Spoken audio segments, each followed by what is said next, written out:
La révolution numérique est avant tout une révolution technologique. Pour autant, il ne faut pas déconsidérer cette notion extrêmement importante qui est le changement quasiment anthropologique que ça introduit dans les organisations. Les organisations sont, on l'a dit, moins hiérarchiques, beaucoup plus plates, beaucoup plus transversales, beaucoup plus réactives, et l'exposition unifiée des données introduit des modèles de fonctionnement qui sont radicalement différents de ce que l'on connaissait auparavant.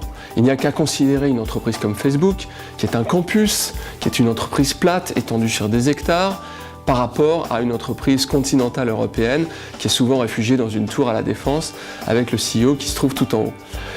Ces différences sont plus que symboliques, ce sont des différences de processus d'organisation qui ont des impacts considérables sur la performance de l'entreprise. Et je crois que ce que je dirais en conclusion, c'est que avant d'être finalement un changement d'incorporation de technologie, c'est un changement de modèle de gouvernance. Il faut que le top management soit complètement acquis à l'idée de transformation par le digital. Si cette condition n'est pas remplie, rien ne se passe. Et ça n'est surtout pas en nommant un directeur de l'innovation ou un directeur du numérique que l'on laisse dans un coin qu'on parviendra à faire une transformation réussie.